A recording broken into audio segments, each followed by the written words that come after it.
હવે ત્રીજી સુમનસ તણી સુમનસ કરણ સભા ભાવ સુગંધ કરણ ભણી દ્રવ્ય કુસુમ પ્રસ્તાવ દ્રવ્ય કુસુમ प्रस्थान। अंतराय कर्म के 5 भेद है। दानांतराय, लाभांतराय, भोगांतराय, उपभोगांतराय और वीर्यांतराय। दानांतराय का मतलब यह है कि आपके पास होते हुए भी आप दान नहीं कर पाते हो। दान देने की भावना भी है, दान लेने वाले भी हैं, दान देने का द्रव्य होते हुए भी आप नहीं दे पाते हो। दान सबसे पहला धर्म है, उससे ही धर्म का प्रारंभ होता है। और इसलिए जब आप दान देते हो तो कुछ बातों का आपको ख्याल रखना चाहिए कि जब आप दान दे रहे हो तो आपको कभी अनादर नहीं करना चाहिए, क्योंकि दान के 5 दूषण हैं। दान लेने वाले का और दान धर्म का अनादर मत करें। जो भी आपके पास दान लेने के लिए आया है वह भी आपका उपकारी है। वह आया है तभी आप धर्म कर पाते हो, और इसलिए इसका अनादर कभी भी न करें। दूसरी बात कि दान देने में कभी भी देर मत लगाना। अनादर करना और देर लगाना दोनों ही दान के दूषण है। कुल मिला के 5 दूषण है। दान देने में लेट करना, विलंब करना, देता हूँ, सोचता हूँ, कल आना, 2 दिन बाद आना, यह सभी बहाने बनाना, यह दान धर्म का दूषण है। दूसरा, और इसके बाद दान देने के बाद पछतावा करना कि ये लोग मेरे से अधिक दान राशि ले गए, वैसा पछतावा करना। या तो धर्म आराधना के लिए बोली लगाई और बोली लगाने के बाद घर जाके सोचना कि अरे इतना ज़्यादा मैं कहाँ बोल गया, नहीं बोला तो अच्छा था, ये लोग ने बहुत फोर्स कर लिया इसलिए मैं बोला। ये सब सोचना गलत है। यदि बोल दिया है, वचन दे दिया, प्रॉमिस कर दिया और दान दे दिया तो फिर पछतावा मत करना। मम्मण सेठ ने पूर्व जन्म में ऐसा ही कुछ किया था। प्रभावना में मिला हुआ लड्डू मुनि भगवंत को सुपात्र दान कर दिया, बहरा दिया, और बाद में कोई आड़ोस पड़ोस वाले ने बोला कि भाई लड्डू खाया तूने, कितना अच्छा था। वो बोलता है कि मैंने तो गुरु भगवंत को बहरा दिया। हाँ, तूने बहरा दिया, थोड़ा सा भी नहीं खाया, कितना अच्छा था। ओह, ऐसा लड्डू मैंने बहरा दिया। बहराने के बाद पछतावा किया, उसकी वजह से वह मम्मण सेठ बने। यानी कि दान के प्रभाव से धन तो मिला, लेकिन पछतावा किया, उनकी वजह से वह पुण्य से पाया हुआ धन भुगत नहीं पाए। इसलिए दान करने के बाद पछतावा कभी भी मत करना। और चौथा, दान देने के समय अप्रिय मत बोलना। 2 बातें सुनाना मत। आए हो तो ले जाओ, बार बार आते रहते हो, क्यों चले आते हो, वैसा देना भी सही और ऐसा बोलना भी सही गलत है। अप्रिय मत बोलना। आप लोगों को तो आदत हो गई है, यूं ही चले आते हो, ऐसा बोलना नहीं चाहिए। अप्रिय बोलने से दान की महिमा कम हो जाती है, उनका पुण्य कम हो जाता है। और पांचवी बात, दान देना है तो दे देने का, लेकिन मुंह फेर लेना ऐसा मत करना। दान दे भी देते लेकिन उसका सम्मान नहीं करते, मुंह फेर लेते। ऐसा करने से आपको दान का कोई फल नहीं मिलता। ये दान के 5 दूषण है। एक, अनादर करना, दूसरा देर लगाना, तीसरा पश्चाताप करना, चौथा प्रिय बोलना और पांचवा मुंह फेर लेना। और दान के 5 भूषण भी है कि दान देने के बाद, दान देने के वक्त आनंद के आंसू बहाना। दान का लाभ मुझे मिला, कितना मेरा सौभाग्य है, आज मुझे दान देने का लाभ मिला, ऐसा सोचते हुए आनंद के आंसू बहाना वह दान का भूषण है। दान देने के वक्त, दान देने के बाद रोंगटे खड़े हो जाना, रोमांच होना, आनंदित होना, वह भी दान का भूषण है। और दान देने के साथ बहुमान करना, सामने वाले का, लेने वाले का बहुमान रखना, बहुमान संभालना, वह भी एक विवेक है।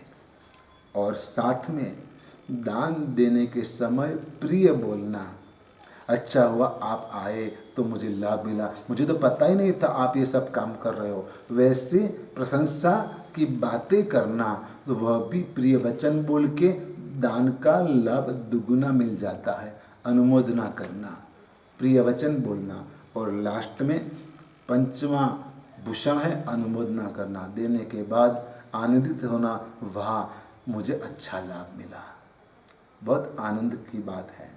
वैसे खुशी मनाना, संगम जो शालिभद्र बना उसने देने के बाद अनुमोदना की, इसकी वजह से वह शालिभद्र बना, अनुमोदना का भी लाभ होता है।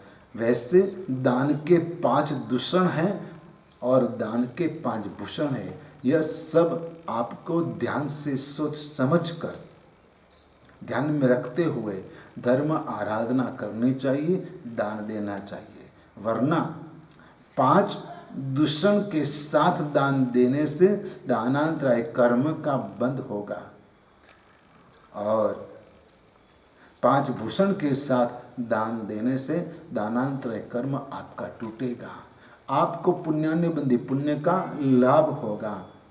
दूषणों के साथ दान देने से पापानुबंधी पुण्य का लाभ होगा। आपको दान देना है तो आनंद से देवे, उत्साह से देवे, उमंग से देवे, सम्मान देने के साथ देवे, बहुमान के साथ देवे, प्रिय वचन बोलने के साथ देवे, अनुमोदना करे, वैसा लाभ आपको दुगुना हो जाएगा। दान धर्म की महिमा है।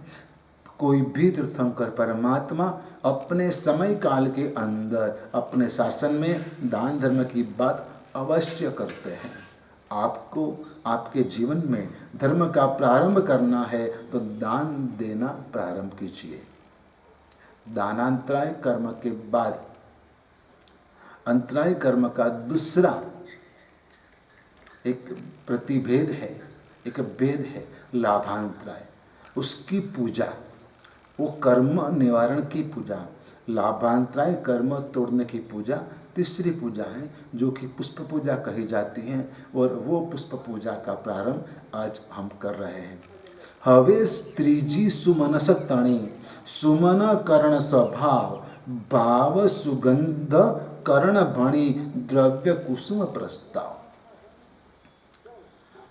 मनुष्य की एक विशिष्टता है कि उनको एक मन मिला है और वह मन विकसित है, और विकसित मन की वजह से वह सोच पाता है और उनके आधार पर आगे की भी सोचता है।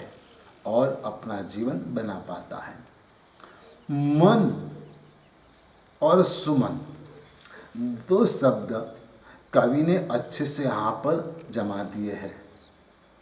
सुमन का मतलब पुष्प भी होता है, और मन में यदि अच्छी सोच आती है, अच्छे भाव पैदा होते हैं, तो उसको भी अच्छे विचार आते हैं, तो उसको भी सुमन कहा है।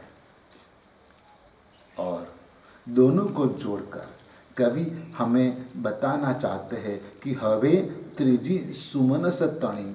अब ये जो त्रिजी पूजा है वह फूल पूजा है, यानी कि पुष्प पूजा है।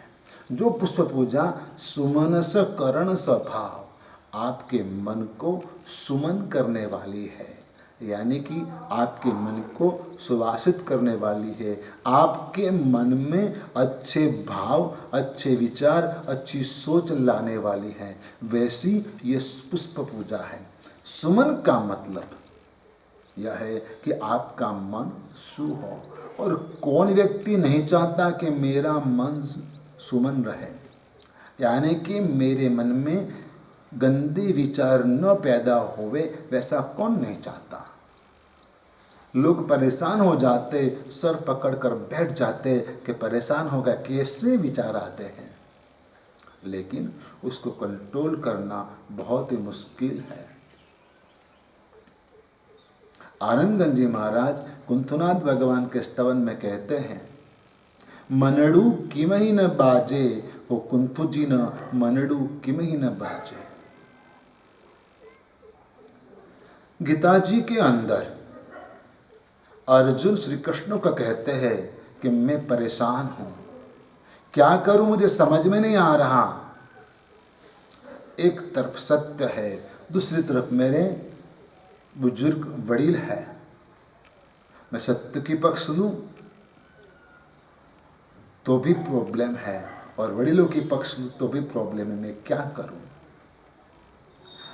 उस वक्त कृष्ण जी ने अर्जुन को समझाने के लिए गीता का बोध दिया और कहा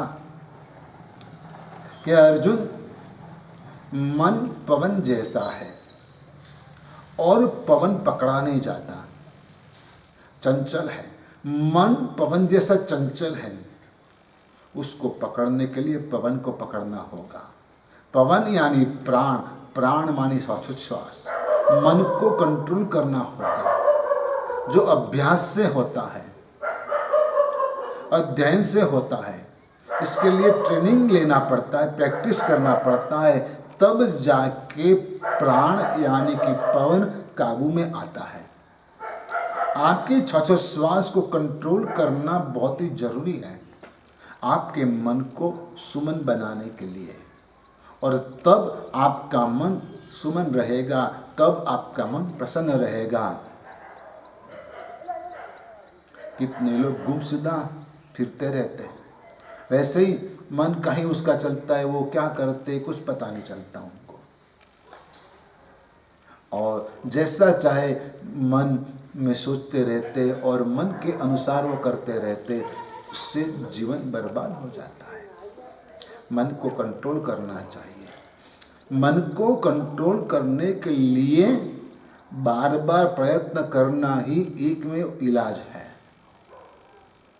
जैसे माँ किचन के अंदर रसोई कर रही है, छोटा बच्चा नीचे खेल रहा है और माँ उसके ऊपर नज़र भी रख रही है, लेकिन बच्चा चंचल भागता है धीरे धीरे और बाहर निकलने का प्रयास करता है। माँ उसको मना करती है और फिर भी भागता है, तो उसको पकड़ के लाके माँ वापस खिलौने के पास बिठा देती है। माँ रसोई करती है, बच्चा वापस भागता है, माँ वापस पकड़ के लाके बिठा देती है। वैसे मन जब भी भागे आपके कार्य से, जब वो भागे और कोई दिशा में सोचे, तब उसको वापस पकड़ के लाना पड़ेगा। माला फेर रहे हो, 2, 3-4 बार मंत्र आप बराबर बोले और माला के मोती बराबर फेरे और 5वें 7वें मोती पर तो मन कहीं भटकने लगा। जैसे ही आपको पता चला कि मेरा मन भाग रहा है, वापस पकड़ के लाओ और माला में बिठा दो। वापस 4 बार आपने मंत्र पाठ बराबर किया, मोती बराबर फेरे और बाद में वापस मन भागा और इधर मोती घूमते रहते हैं, फिरते रहते हैं और आप कहीं और चल रहे हो। हाँ, पता नहीं चलता, लेकिन जैसे ही आपको पता चला कि मन भाग रहा है, वापस पकड़ के लाओ। अभ्यास के द्वारा ही मन को काबू में लाया जाता है। यह कृष्ण ने कहा गीता के अंदर। आनंदगंज जी महाराज भी यही कहते हैं कि मन को वश में लाना बहुत ही मुश्किल है। यदि कोई कहता है कि मेरा मन मेरे कंट्रोल में है, तो वो बात गलत है, मानने के लिए तैयार ही नहीं, क्योंकि वो जो कंट्रोल करके बैठा है वो कभी बोलता ही नहीं कि मैंने मेरा मन कंट्रोल किया है। मन अति चंचल है। दूसरी बात कि मन अति मलिन है। मन मलिन है और मन चंचल भी है। मन चंचल भी है और इसलिए मन की ये 2 बुराइयां, एक चंचलता और एक मलिनता, ये दोनों दूर करने का काम पुष्प पूजा करेगी। क्योंकि पुष्प यानी कि फूल जो है उनके 3 गुण हैं। एक कि पुष्प कोमल होता है। मन को कोमल होना चाहिए, मन आपका कोमल होना चाहिए। सर्व जीवों के प्रति आपका मन कोमल होना चाहिए। स्वयं के प्रति कठोर, लेकिन सर्व जीवों के प्रति, जीव मात्र के प्रति आपका मन कोमल होना चाहिए। पुष्प का गुण है वह कोमल होता है। पुष्प का दूसरा गुण है कि वो वजन में हल्का होता है, उसका कोई ज़्यादा वेट नहीं होता है। ठीक वैसे मन के ऊपर कोई बोझ नहीं होना चाहिए, मन भारी नहीं होना चाहिए, मन हल्का होना चाहिए। मन के ऊपर कोई टेंशन नहीं होना चाहिए, मन में कोई स्ट्रेस नहीं होना चाहिए, रिलैक्स होना चाहिए। और तीसरी बात कि पुष्प सुगंधित होते हैं, ठीक मन भी सुविचारों से, सद्विचारों से सुवासित होना चाहिए, सुगंधित होना चाहिए। और इसलिए वीर विजय जी महाराज ने इस पूजा के शुरुआत में पुष्प पूजा को मन के साथ जोड़ी है कि हवे त्रिजी सुमनस तणी, सुमनस कर्ण स्वभाव। पुष्प पूजा का स्वभाव ही यही है कि आपके मन को सुमन कर देगी। भाव सुगंध कर्ण भणी, द्रव्य कुसुम प्रस्ताव। भाव सुगंध यानी कि आत्मिक गुणों की प्राप्ति, आत्मिक गुणों का प्रागट्य करने के लिए यह द्रव्य कुसुम यानी कि यह द्रव्य रूप पुष्प जो है उससे परमात्मा की पूजा करने का मैं प्रस्ताव रख रहा हूँ कि आप अब हाथ में एक थाली में फूल लेकर खड़े रहिए और परमात्मा की पूजा कीजिए। परमात्मा के सामने धरकर खड़े रहिए और परमात्मा की पुष्प पूजा कीजिए। और ये जो पाठ है, ये ढाल है, उनको ध्यान से सुनिए कि उसमें क्या कहा है और आपको भगवान से क्या बात करनी है, आपको भगवान से क्या कहना है। क्योंकि यह परमात्मा की भक्ति है और परमात्मा की भक्ति जो है वह आपको प्रसन्नता देने वाली है, आपके कर्मों को तोड़ने वाली है। और जो कर्म को तोड़ता है वही परमात्मा आपको संसार से पार उतारता है।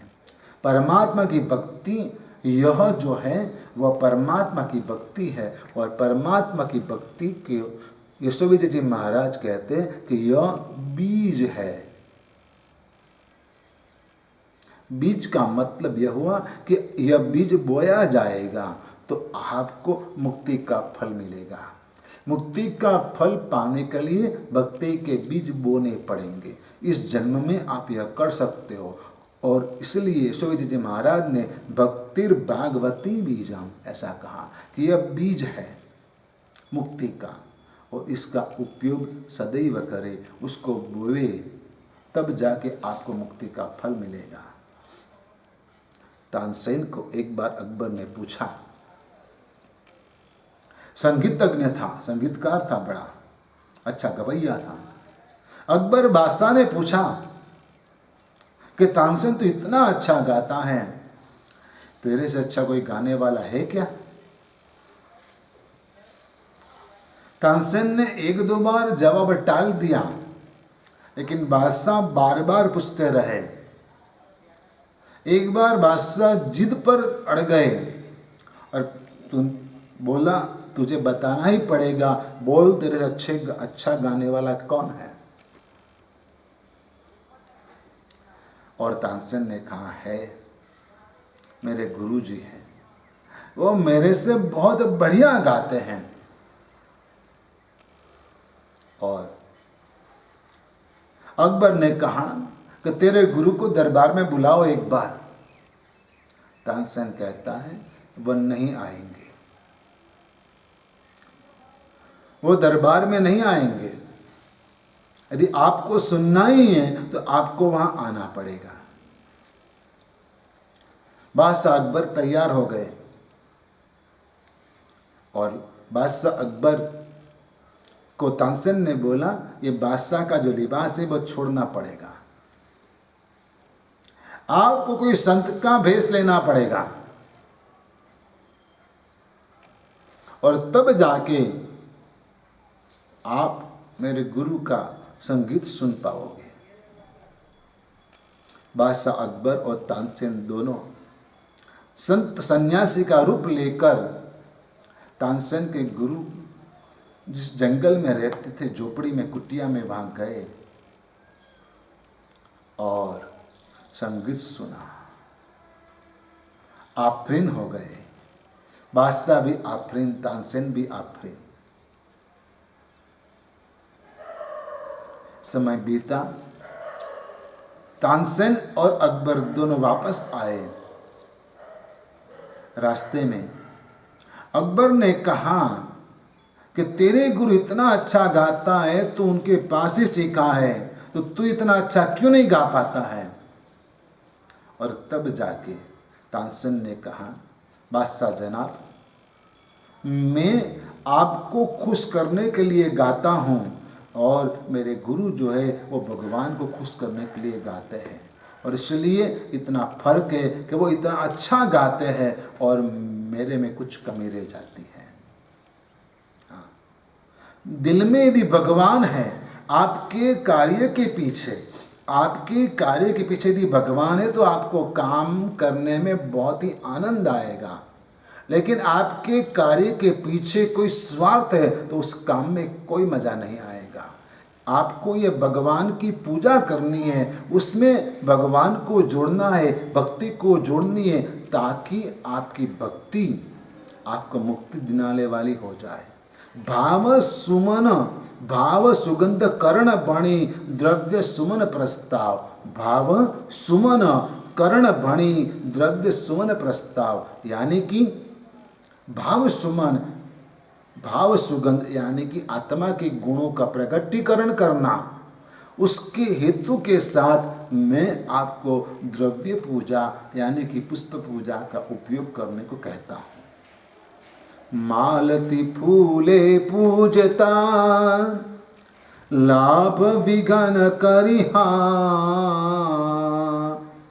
वणिक सुता लीलावती पामी पद निर्वाण, पामी पद निर्वाण।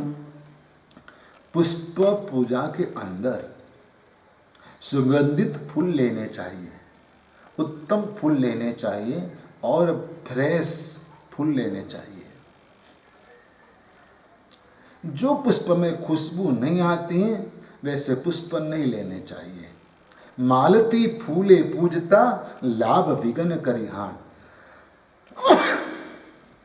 लीलावती नाम की एक राजकुमारी थी और उसने परमात्मा की पूजा करते हुए अपना लाभांतराय कर्म तोड़ा और आखिर परंपरा से मुक्ति को प्राप्त किया था। वैसे आप भी परमात्मा की मालती जैसे उत्तम पुष्पों को लेकर पूजा कीजिए और आपके लाभांतराय कर्म को तोड़िए। लाभांतराय कर्म का मतलब यह है कि यदि आपको किसी से लाभ होना है, वह आपको देने के लिए तैयार है, आपको चाहिए भी, लेकिन फिर भी संजोग ऐसे खड़े होते हैं कि वह आपको नहीं दे पाता है और आप ले नहीं पाते। आप ले नहीं पाते हैं, आपको लाभ नहीं हो रहा है, वह आपका लाभांतराय कर्म का उदय है। वह दे नहीं पा रहा है तो उसका दानांतराय कर्म का उदय है। लेकिन अंतराय कर्मों के सभी प्रकार कभी न कभी हमारे जीवन में उदय में आते ही हैं, क्योंकि हमने सब तरह के अंतराय कर्म का बंध किया ही है। लाभांतराय, आपने बिजनेस किया है, माल दिया है, आपको पेमेंट लेना है, फिर भी वह पेमेंट देने के लिए तैयार भी है, लेकिन कहता है ठीक है कल आ जाना, 10 बजे मिलेंगे। जब आप 10 बजे पहुंचने के लिए तैयार हो जाते हो, उस वक्त उसका फ़ोन आता है कि अरे मैं कुछ अर्जेंट काम से बाहर जा रहा हूँ, दोपहर को मिलते हैं, कल मिलते हैं। वैसी बातें हो जाती है, तब यह समझ लेना कि आपका लाभांतराय कर्म का उदय है। आपके घर गुरु भगवंत बैठने के लिए आते हैं, लेकिन आपके घर में कोई संजोग नहीं होते हैं, आपके घर में कोई संजोग नहीं होते, आप कुछ नहीं दे पाते हो, तब आपका दानांतराय कर्म का उदय है, लेकिन मुनि भगवंत का लाभांतराय कर्म का उदय है। दोनों साथ में चलता है।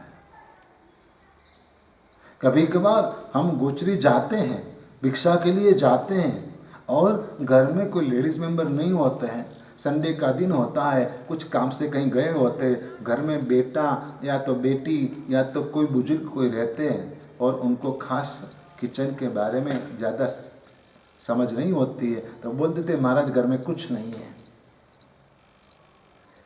और वह दान दे नहीं पाते घर में होते हुए भी। और गुरु भगवंत को गोचरी भिक्षा मिलती नहीं है उनके घर में होते हुए भी। तो यह कर्म को तोड़ने के लिए यह पूजा आपको करनी है, लाभांतराय कर्म तोड़ना है। कर्म ऐसे हैं कि जो आपको सुख और दुख देते हैं। शुभ कर्म जो है वो आपको सुख देता है, अशुभ कर्म जो है वो आपको दुख देता है। यदि आप किसी को दे पाते हो तो भी आपको आनंद होता है, यदि आपको कुछ लाभ होता है तो भी आपको आनंद होता है, दोनों तरह से आपको सुख मिलता है। यदि आपके पास होते हुए भी आप नहीं दे पाते हो तो भी आपको दुख होता है, और सामने वाला दे रहा है फिर भी आपको मिलता नहीं है, आप नहीं ले पाते हो तो भी आपको दुख होता है। सुख और दुख जीवन के दो पहलू है, कभी सुख आता है कभी दुख आता है, कभी सुख आता है कभी दुख आता है, दिन के बाद रात, रात के बाद दिन, ये कुदरत का क्रम है। ठीक वैसे जीवन के अंदर सुख और दुख आते रहते हैं, लेकिन आपके सुख और दुख की व्याख्या गलत है और इसकी वजह से आप ज़्यादा परेशान हो। आपके पास कोई चीज़ नहीं है इसलिए आप दुखी नहीं हो, लेकिन दूसरे के पास है इसलिए आप दुखी हो। उनके पास है और मेरे पास नहीं इसलिए आप दुखी हो। दूसरी बात कि आपने किसी को सुख दिया नहीं है इसलिए आप दुखी हो। आपने यदि किसी को सुख दिया होता तो आप दुखी नहीं होते। आपको समझ लेना चाहिए, दूसरों के सुख से आप सुखी नहीं हो, लेकिन दूसरे को सुख से आप दुखी हो। दूसरों को दुखी देखकर आप कभी सुखी हो जाते हो। वाह कैसा मजा आया। अब आई ना बात समझ में। वैसा होता है। तो दूसरों को दुखी देखकर कभी सुखी मत होना, कभी आनंद मत मानना। ये सभी बातें आपको आज नहीं तो कल भी अवश्य अनुभूति में आएगी। लाइफ आपको सिखाएगी कि तूने क्या किया था, उसका परिणाम भुगतना पड़ता है। और इसलिए किसी को दुख मत दो और किसी को दुखी देखकर आनंदित मत होना। ये अच्छे मनुष्य का लक्षण नहीं है। आपने समझदारी नहीं थी तब बहुत गलत काम किए और कुकर्म किए और बहुत ही कर्मबंध किया है, लेकिन अब धर्म के माध्यम से आपको समझ आई है तो आपको ऐसे कर्मों के बंधन से बचना चाहिए और सावधानी बरतना चाहिए। भगवान की भक्ति ऐसा एक माध्यम है कि जिसकी वजह से हम कर्म बंध से भी बच पाते हैं और कर्म तोड़ भी पाते हैं।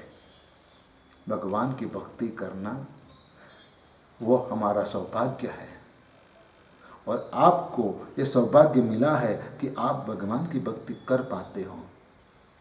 वीर विजय जी महाराजा कहते हैं, मन मंदिर आवो रे, कहूँ एक बात लड़ी,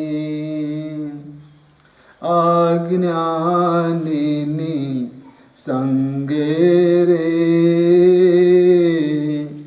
रमियो रात लड़ी, मन मंदिर आवो रे,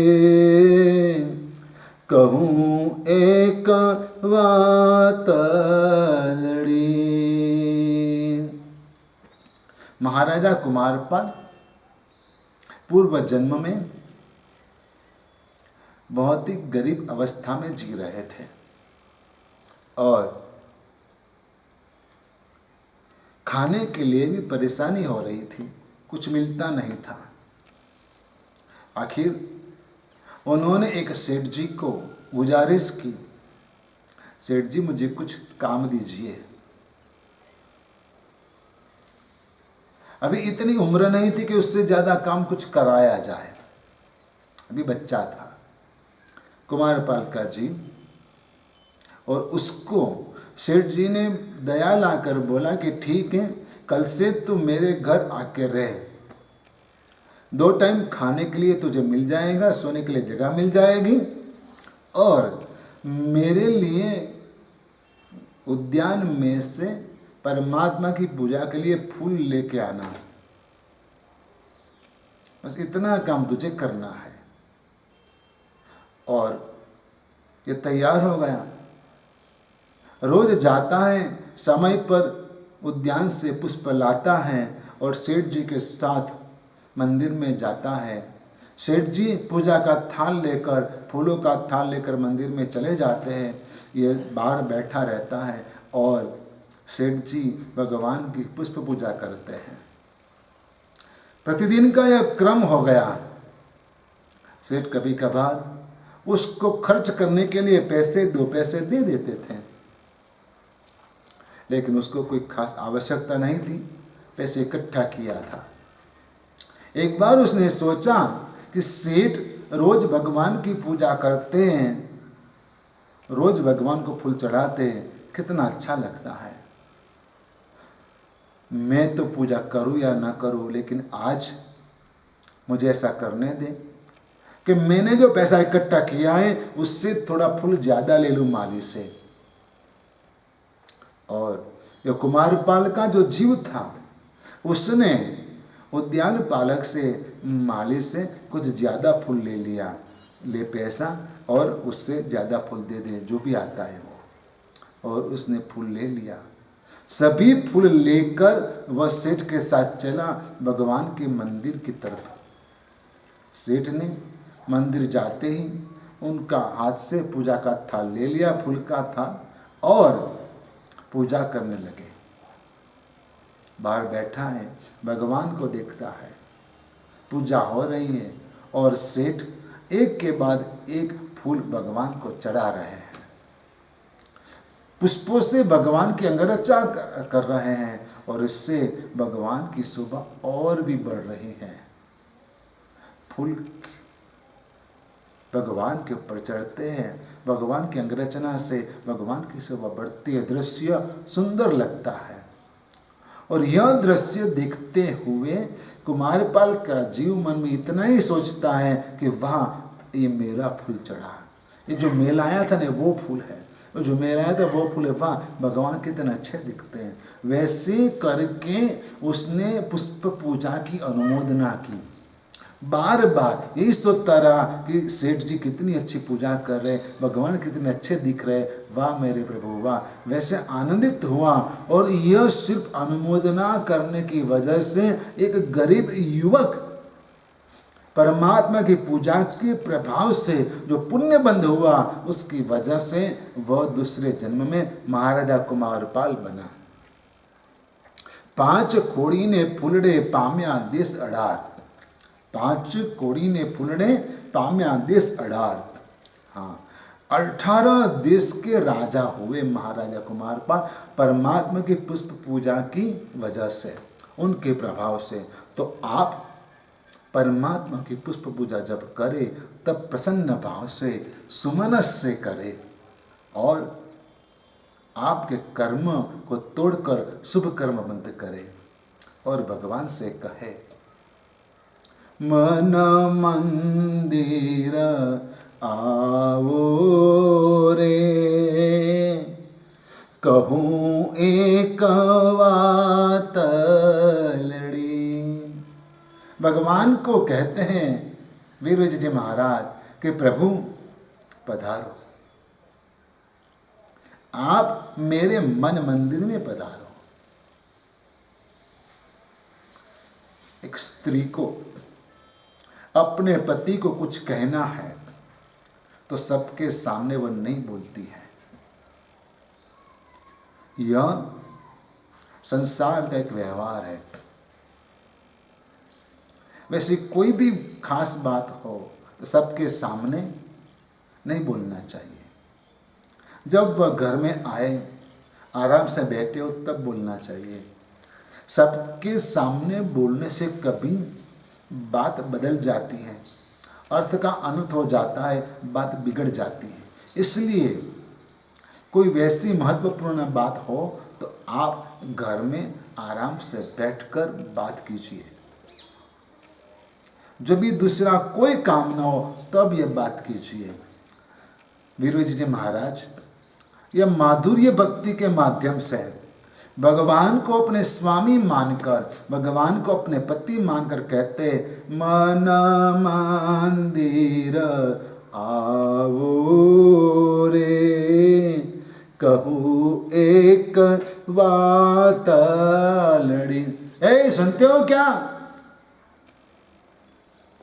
हाँ, स्त्री ऐसे आवाज देती है और अपने पति को बुलाती है, अच्छा सुनते हो? वैसे करके बुलाकर बात करती है। आपको भगवान को कुछ यदि कहना है, आप यदि भगवान को कुछ कहना चाहते हो तो आप भगवान को पहले बुलाओ। भगवान यदि आपके पास आएंगे और साथ में बैठकर बात करेंगे तो बात की मजा कुछ और होगी और तब जाके आपके मन का भार खाली हो जाएगा, उतर जाएगा, कम हो जाएगा। इसलिए भगवान को आपके पास बुला लो। भगवान को कहते हैं कि परमात्मा आप मेरे पास आओ। मैं तो रोज आपके पास आता हूँ, लेकिन आप मेरे पास आओ, आप मेरे मन मंदिर में आओ। मैंने आपके पास आकर मेरा मन भी मंदिर जैसा बना दिया है। मंदिर का वातावरण सुगंधित होता है, मेरा मन भी आज सुगंधित है। मंदिर का वातावरण निर्मल होता है, मेरा मन भी आज निर्मल है। मंदिर का वातावरण स्वच्छ होता है, मेरा मन भी स्वच्छ है। प्रभु आप मेरे मंदिर में आओ, मेरे मन मंदिर में आओ। मन मंदिर आवो रे, कहूँ एक बात लड़ी।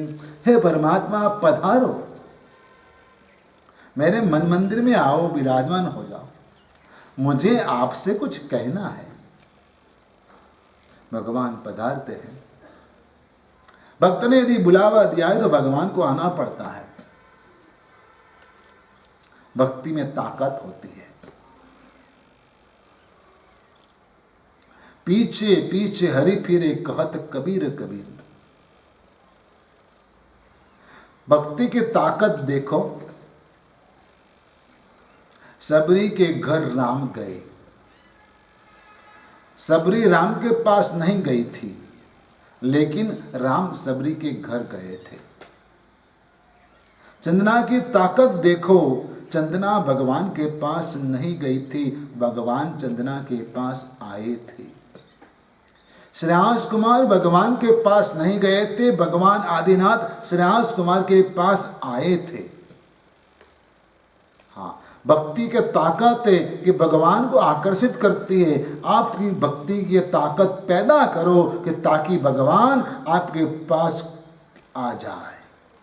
मन मंदिर आओ रे, कहूँ एक बात लड़ी।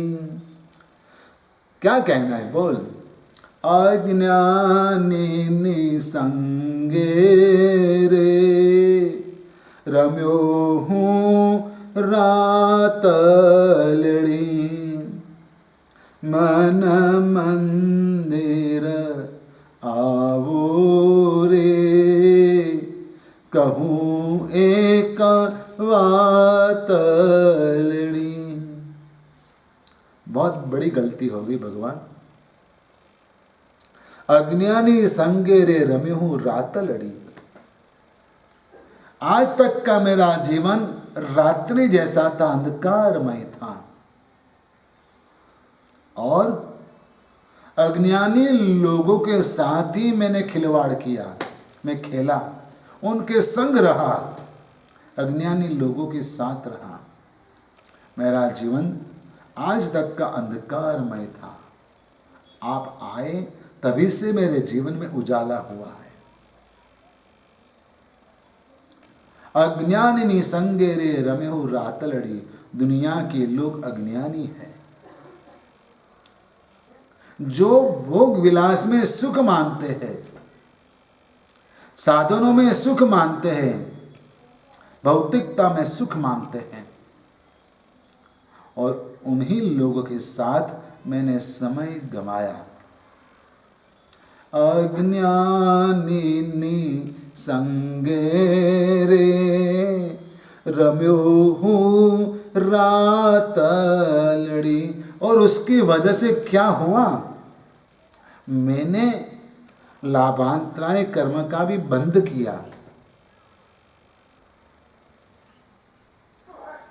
व्यापार करे वारे, देश विदेश चले, पर सेवा हे वारे, कोड़ी न एक मले।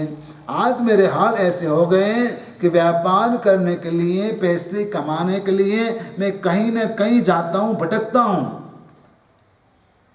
कहीं देश विदेश, कई लोगों से मैं रिश्ता कर रखता हूँ, और फिर भी उन लोगों की चाकरी भी करनी पड़ती है, चापलूसी भी करनी पड़ती है, उनके पीछे खर्च करना पड़ता है, भागना पड़ता है, दौड़ना पड़ता है, लेकिन फिर भी हाथ में कुछ आता नहीं है। वैसा भयंकर लाभांतराय कर्म मेरा उदय में आया है। अज्ञानी लोगों की वजह से, उनके साथ रहने से, रम्यो रात लड़ी, अज्ञानी निसंगे रहे, उसकी वजह से आज मेरे यह हाल हुए हैं। धर्मी जनों का संग रहता तो यह हाल नहीं होता, लेकिन अज्ञानी लोगों का संग हुआ, ज्ञानी लोगों का संग नहीं हुआ, उसकी वजह से मेरे ये हाल हुए। ज्ञानी लोग तो वैसा कहते हैं कि जो भी होता है वह अच्छे के लिए होता है, लेकिन मेरी समझ में बात आती नहीं है और मैं धन के पीछे भागता रहता हूं, भागता रहता हूं, भागता रहता हूं। प्रभु मेरे हाल बुरे हो गए। सुना था कभी कि जो होता है वो अच्छे के लिए होता है, लेकिन समझ में नहीं आया था। एक राजा था और मंत्री दोनों आपस में राज्य के बारे में चर्चा कर रहे थे। एक बार राजा को चलते चलते विचार आया कि मंत्री मेरा कितना बुद्धिमान, मैं देखूं तो सही, कितना अनुभवी है। तो एक बार राजा और मंत्री के जंगल में गए और जंगल में जाते जाते चलते चलते मंत्री को टक्कर लग गई, ठोकर लग गई और मंत्री गिर पड़े। लेकिन उनमें ऐसा हुआ कि गिरते हुए ही मंत्री का अंगूठे का नाखून टूट गया। राजा कहता है अरे क्या हो गया? मंत्री कहता है कोई बात नहीं राजा जी, जो हुआ सो अच्छा हुआ। आखिर खून बहने लगा, मंत्री ने पट्टी लगाई और राजा जी के साथ चला। राजमहल पर वापस आए। कुछ दिन तक मंत्री जी नहीं जा पाए और राजा अकेले कहीं गए जंगल में शिकार के लिए, और मंत्री सोचता है कि राजा अकेले गए तो ये गलत हो गया ना, मुझे भी जाना चाहिए था। पाँव में इतना सा ही लगा, ज़्यादा कोई प्रॉब्लम नहीं है, घोड़े पर बैठकर मैं जा सकता था, मुझे जाना चाहिए। और इसलिए मंत्री भी राजा के पीछे पीछे गया और राजा न जाने कोई वजह से वापस आ गया था। मंत्री राजा को ढूंढने लग गया, दोनों के पीछे कोई कम्युनिकेशन नहीं रहा। मंत्री गया जंगल में, लेकिन कहीं दूर चला गया तो आदिवासी लोगों ने, भील लोगों ने उसको पकड़ लिया बलि चढ़ाने के लिए। जैसे मंत्री को बलि चढ़ाने का प्रयास किया तो उन लोगों ने देखा कि अरे मंत्री का जो पग का अंगूठा है वो तो पट्टी से बंधा हुआ है, यह पूर्ण पुरुष नहीं है, उसका बलि नहीं चढ़ाया जाता। उसको वापस छोड़ दिया। मंत्री मुश्किल से वापस आया, राजा को मिला। राजा ने पूछा भाई क्यों, कहाँ गए थे? तो सारी बात मंत्री ने बताई। तब जाके राजा को एहसास हुआ कि जो होता है वो अच्छे के लिए होता है, ये समझदारी है। तब जाके आप सुख से जी पाते हो। एक्सेप्ट कर लो, जो भी जीवन में दुख आया उसको स्वीकार कर लो, शांति हो जाएगी। यदि एक्सेप्ट नहीं करते तभी दुख होता है, और इसलिए आपको ये समझना चाहिए परमात्मा मैंने सुना था लेकिन अनुभव नहीं किया था कि जो होता है वो अच्छे के लिए होता है। यदि मंत्री को चोट नहीं लगी होती, नाखून नहीं टूटा हुआ होता तो मंत्री का भोग धराया जाता। चोट लगी सो अच्छे के लिए हुआ। परमात्मा मैं अज्ञानी लोगों के साथ भटकाने इसकी वजह से समझ नहीं पाया, और इसलिए वैसे कर्मबंध में किया है, मैंने कर लिया है कि ताकि मुझे जो लाभ होना चाहिए वह लाभ नहीं होता है। मेहनत करने के बावजूद भी मुझे धन नहीं मिल रहा है।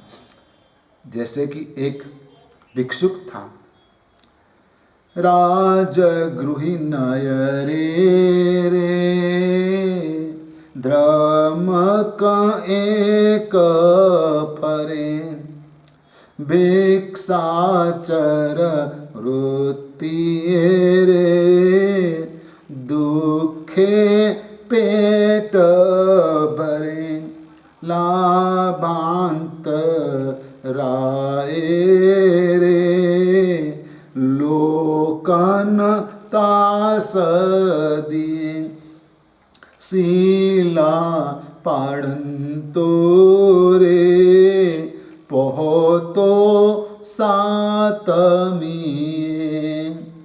राजगृह नगरी मगध देश की राजधानी थी, मुख्य नगर था, और वहां पर एक द्रमक नाम का भिक्षुक रहता था।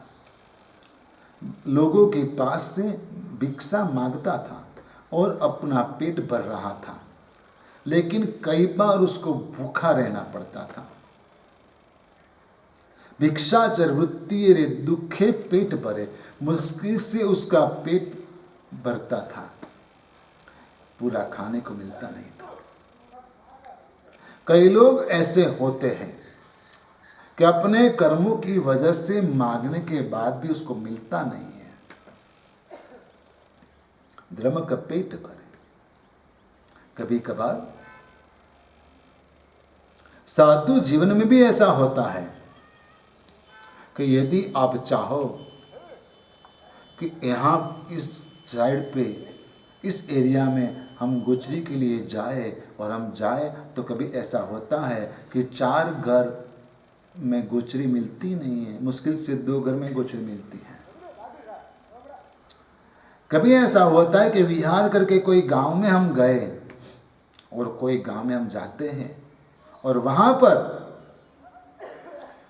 कभी किसी की शादी होती है गांव में, तो सारे गांव के लोगों को भोजन के लिए बुला लेते हैं और हम वहाँ जाते पहुँचते हैं तो कहेंगे कि महाराज साहब आज तो सभी के घर बंद है, सिर्फ सब शादी ब्याह में गए और वहाँ पर सबका खाना है, आप वहाँ पधारो। अब व्यवहार से साधु को वहाँ भिक्षा के लिए जाना नहीं चाहिए, और यदि साधु जाता भी है भिक्षा के लिए तो वहाँ पर उचित निर्दोष गोचरी की प्राप्ति होती नहीं है। उस दिन उसका अंतराय कर्म उदय में आता है। यदि साधु उपयोग देता है, पूछेगा कि यह क्या है, ये क्या है, वो क्या है, कैसे बनाया, किस चीज़ से बना हुआ है, यह सब पूछेंगे तो अधिकांश चीज़ ऐसी होती है कि जो बैठने लायक नहीं होती है, क्योंकि शादी ब्याह में आप लोग धर्म के नियम कोई पालते ही नहीं हो। अब तो धर्म के निमित्त जो भोजन होते हैं उसमें भी आप नियम नहीं पालते हो धर्म के। एक जगह सालगिरह थी मंदिर की, मिति थी गुजराती फागणवदी त्रीज, चौमासी 14 बीत चुकी थी। छोटा गांव था, सालगिरह थी, पूजन था, स्वामी वात्सल्य था, 10 घर थे और बाकी के सभी लोग 2 बस लेकर बाहर से आए थे, सभी का खाना था। अभी हमें गोचरी उधर ही जाना पड़ेगा और कहाँ जाएंगे। हम गोचरी गए तो मुश्किल से हम दाल चावल ले पाए, बाकी कोई भी चीज़ हमारे उपयोग में आए ऐसी नहीं थी। फागण सुद 14 बीत चुकी है, चौमासी 14, उसके बाद आपको ड्राई फ्रूट्स नहीं चलता है, हमको भी नहीं चलता है, फिर भी आप दिखावे के लिए सब कुछ चीज यूज करते हो। हम मान लेते हैं कि हमारा लाभांतर कर्म उदय में आया है। ये जो भिक्षुक है द्रमक राजगृह नगरी में घूमता है, लेकिन फिर भी उसको खाना नहीं मिल रहा, भिक्षा नहीं मिल रही है, और उसको मन में बहुत ही गुस्सा आया राजगृह नगरी के लोगों के ऊपर कि नगर के लोग कैसे हैं कि मुझे खाना भी नहीं दे रहे।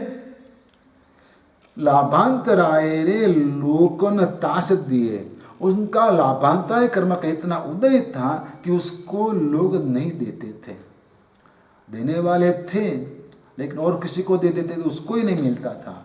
उसको बहुत ही गुस्सा आया, इतना गुस्सा आया, कि उसने सोचा कि पर्वत की चोटी पे चढ़ जाऊं और उसके ऊपर जो जबरदस्त बड़ी शिला है, बहुत बड़ा पत्थर है, वो नीचे गिराऊं ताकि नगर के लोग मर जाए।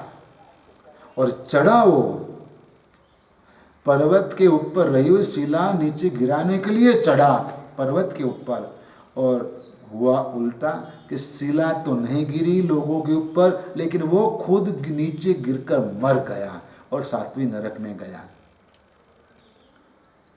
लाभांतराए रे लोकनता सदी शीला पढ़ंतो रे पहुतो सातमी। यदि आपको लाभ नहीं होता है तो गुस्सा नहीं करना, आपके कर्मों को आप निमित्त मानना। लेकिन हे परमात्मा, मेरे ये हाल हुए हैं, ये द्रमक के जैसे, उनको जैसे नहीं मिल रहा था उनके लाभांतर कर्म के उदय से, वैसे मुझे भी नहीं मिल रहा है। प्रभु, मैं आपकी पूजा करता हूँ और आपकी पूजा के प्रभाव से वैसे लाभांतर कर्म तोड़ने का मेरा प्रयास है। आपकी कृपा मेरे पर बनी रहे ताकि मेरा लाभांतर कर्म टूटे। मैं चाहता हूँ आप सभी भी परमात्मा की वैसी भक्ति करो कि ताकि आपका लाभांतर कर्म टूटे और आप प्रसन्नता से धर्म आराधना करें। वैसे मंगल भावना के साथ प्रवचन पूर्ण करता हूँ। धर्मलाभ आशीर्वाद।